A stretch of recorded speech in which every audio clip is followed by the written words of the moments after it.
really want. I'll tell you what I really want. So tell me what you want, what you really want. I wanna really wanna zig zag. Assalamualaikum warahmatullahi wabarakatuh. Perkenalkan, nama saya Nur Asyura selaku pemateri pertama yang akan menjelaskan bagaimana sih latar belakang dari penguasaan teknologi digital. Nah teman-teman, penguasaan teknologi digital itu tidak hanya menyangkut kemampuan teknis dalam mengoperasikan perangkat keras dan perangkat lunak, tetapi mencakup aktivitas dalam mengelola informasi, kreativitas dalam memanfaatkan teknologi, serta integritas moral dalam menjaga keamanan dan privasi data. Oleh karena itu teman-teman, materi mengenai penguasaan teknologi digital itu menjadi sangat relevan untuk kita kaji secara lebih mendalam. Nah, di sini kami akan menjawab bagaimana kemudian fitur-fitur dari teknologi digital serta bagaimana sih pengembangan literasi digital akan dijelaskan oleh rekan saya. Selanjutnya kita masuk pada materi fitur-fitur dalam teknologi digital. Teknologi digital memiliki beberapa fitur utama yang sangat membantu kehidupan manusia. Yang pertama ada fitur komunikasi digital yang memungkinkan kita berkomunikasi secara cepat melalui pesan instan, email, dan video call tanpa batas ruang dan waktu. Fitur ini membuat proses belajar dan bekerja menjadi lebih fleksibel. Selanjutnya yang kedua ada fitur pengolahan data dan dokumen. Seperti aplikasi pengolah kata, lembar kerja, dan presentasi, fitur ini membantu kita membuat, mengedit, dan menganalisis informasi dengan lebih cepat, rapi, dan akurat sehingga meningkatkan produktivitas.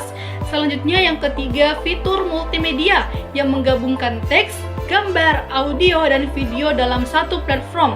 Fitur ini membuat penyampaian informasi menjadi lebih menarik, interaktif, dan mudah dipahami, terutama dalam pembelajaran. Selanjutnya yang keempat ada fitur keamanan digital seperti enkripsi dan autentikasi, dua faktor yang berfungsi melindungi data dan informasi dari ancaman peretasan dan pencurian data. Jadi, dapat kita simpulkan bahwa fitur-fitur teknologi digital tidak hanya mempermudah aktivitas manusia, tetapi juga menuntut kita untuk menggunakannya secara bijak, aman, dan bertanggung jawab. Baiklah, melanjutkan penjelasan dari rekan saya terkait tentang pembahasan fitur-fitur dalam teknologi digital. Yang pertama adalah fitur komunikasi digital yang memungkinkan interaksi tanpa batas, ruang, dan waktu melalui pesan instan, email, dan video conference. Menurut Manuel Kettles, hal ini membentuk masyarakat jaringan yang saling terhubung secara global. Yang kedua adalah fitur pengelolaan data yang membantu membuat dan menganalisis informasi secara cepat dan sistematis. Yang ketiga adalah fitur multimedia yang menggabungkan antara teks, gambar, video, audio agar penyampaian informasi lebih menarik. Dan yang terakhir atau yang keempat adalah fitur keamanan digital yang melindungi data dari ancaman cyber. Intinya, teknologi digital harus dimanfaatkan secara bijak dan bertanggung jawab. Bagian B, pengembangan literasi digital. Pengembangan literasi digital bukan hanya tentang mengajarkan cara menggunakan komputer atau media sosial. Literasi digital adalah kemampuan memahami dan memanfaatkan teknologi secara efektif, mulai dari keterampilan dasar hingga memahami kecerdasan buatan dan pembelajaran mesin. Di era digital, literasi digital menjadi kebutuhan utama. Ia membantu kita menggunakan teknologi secara aman dan bertanggung jawab, meningkatkan kemampuan berpikir kritis agar tidak mudah terpengaruh hoaks, serta mendorong kreativitas dan inovasi melalui berbagai platform digital. Selain itu, literasi digital juga menanamkan tanggung jawab etis dalam setiap aktivitas di ruang siber.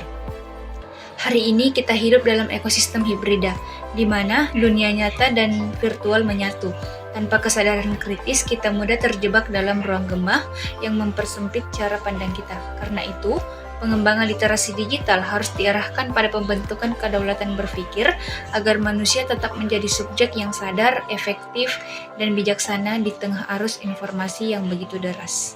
Baik, selanjutnya perkenalkan, nama saya Salsabila Rustandi akan melanjutkan pembahasan sebelumnya. Nah, sekarang ini hampir setiap hari kita bisa melihat informasi dari layar ponsel yang kita pegang. Tapi apakah semua yang kita lihat itu benar? Nah, disinilah pentingnya literasi digital yang dimiliki oleh seseorang. Jadi seseorang harus punya kemampuan literasi digital. Nah, literasi digital bukan hanya soal bisa memakai teknologi, tetapi lebih dari itu. Kita perlu paham bahwa informasi di media sosial itu tidak selalu netral dan tidak selalu benar. Apa yang muncul di beranda kita sudah dipilih oleh sistem atau algoritma yang bekerja berdasarkan apa yang sering kita klik dan tonton.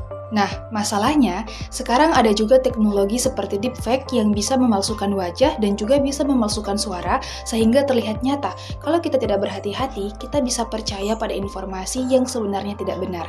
Oleh karena itu, kita perlu belajar mengecek ulang informasi yang kita konsumsi, membandingkan dari beberapa sumber yang lain, dan juga tidak langsung percaya sebelum memastikan kebenaran dari informasi itu. Dan keluarga dan juga sekolah itu punya peran penting untuk mengajarkan sikap bijak dalam menggunakan teknologi. Jadi, intinya literasi digital adalah tentang berpikir lebih kritis dan menggunakan teknologi dengan bijak supaya kita tetap jadi pengendali, bukan dikendalikan oleh teknologi. Nah, teman-teman, sebagai kesimpulan bahwa teknologi digital dengan segala fiturnya, mulai dari komunikasi real time sampai kepada pengolahan data sistematis, dan keamanan cyber itu hanya sebuah instrumen yang tidak akan bermakna tanpa adanya kendali dan kesadaran manusia. Nah, transformasi ini itu memerlukan kolaborasi yang multidimensional yang melibatkan sistem pendidikan, ketahanan keluarga, serta para pengembang teknologi untuk menciptakan ruang cyber yang transparan. Sekian yang dapat kami sampaikan mengenai penguasaan teknologi digital. Semoga apa yang kami sampaikan menjadi buah manfaat ke depannya bagi teman-teman. Kurang dan lebihnya mohon dimaafkan. Wabillahi taufiq wal hidayah. Wassalamualaikum warahmatullahi wabarakatuh.